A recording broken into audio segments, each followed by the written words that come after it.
قرآن مجید میں 5 جگہ اللہ کے حق کے بعد فوراً والدین کا حق ہے.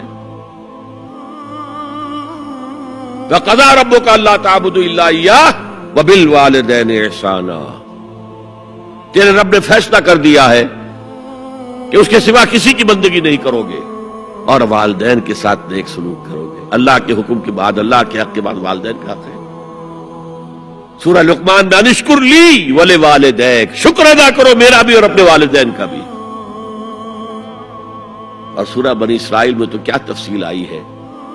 اما یبلغن عندک الکبر احدہما او کلاہما فلا تقل لہما اف ولا تنہرہما وقل لہما قولا کریما واخفض لہما جناح الذل من الرحمۃ وقل رب ارحمہما کما ربیانی صغیرا. اگر تمہارے والدین میں سے ایک یا دونوں تمہارے پاس بڑھاپے کی عمر کو پہنچ ہی جائیں،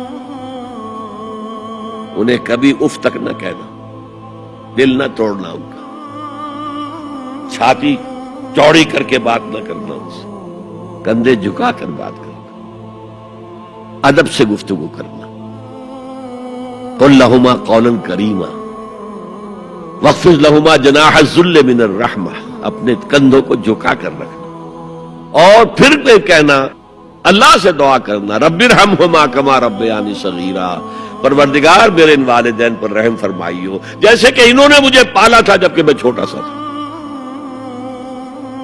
تو خاندان کے نظام کو مستحکم کرنے کے لیے 3 ڈائمنشنز ہیں. جیسے ایک کمرہ ہے، چوڑائی ہے، لمبائی ہے، اونچائی ہے.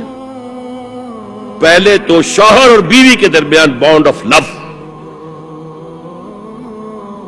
اب یہ شوہر اور بیوی پیرنٹس بن گئے ہیں، والدین بن گئے، اولاد آ گئی.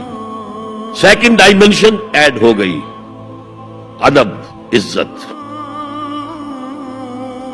اور بہن بھائی ہے، اخوت، جس کو کہ وہ کہہ رہا ہے جی ویلز بھی، فریٹرنٹی.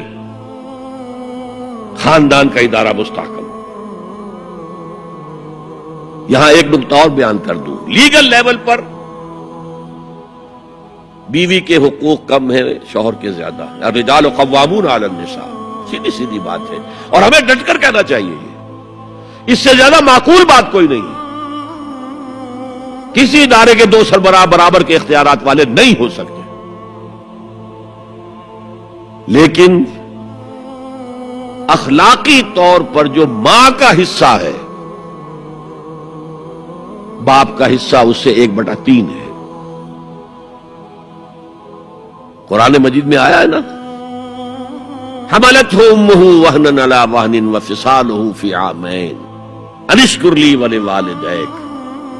اسے اٹھائے رکھا اس کی ماں نے اپنے پیٹ میں، کمزوری پر کمزوری جھیل. کمزوری تو ہو رہی ہے، اس کا خون چوس رہا ہے اندر، جھونک جو ہے وہ چوس رہی ہے خون اس کا. اور سب ماؤں کو تو اتنی نرشمنٹ موجود نہیں ہوتی کہ آپ پریگننسی میں اس کے لیے ضروری نرشمنٹ فراہم کر دیں. وہنن علی وہن، کمزوری پر کمزوری جھیل کر بھی اپنے پیٹ میں اٹھائے رکھا. وفصالہ فی عامین، اور پھر دودھ چھڑانا ہوا 2 سالوں میں.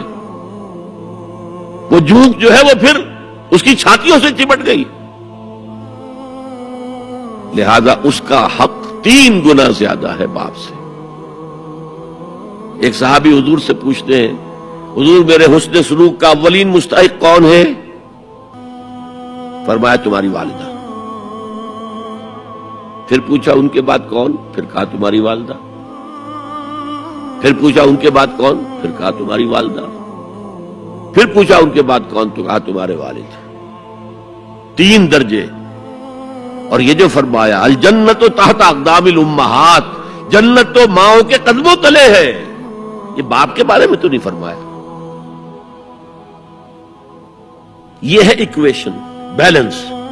اسلام قسط کی بات کرتا ہے، انصاف کی بات نہیں کرتا. انصاف تو یہ کہ آدھی روٹی ادھر دے دو، آدھی ادھر دے دو. انصاف ہے، یہ اچھی چیز ہے. یہ قسط یہ ہے کہ بوجھ اٹھانا ہے تو جو زیادہ قوی ہے اس کو زیادہ بوجھ دو اٹھائے، اور جو کمزور ہے اسے کم بوجھ دو. یہ قسط ہے. تو اسلام نے عورتوں پر ذمہ داریاں کم رکھی، ان کے اختیارات کم رکھے، لیکن اولاد پر حق ماں کا 3 درجے فائدہ.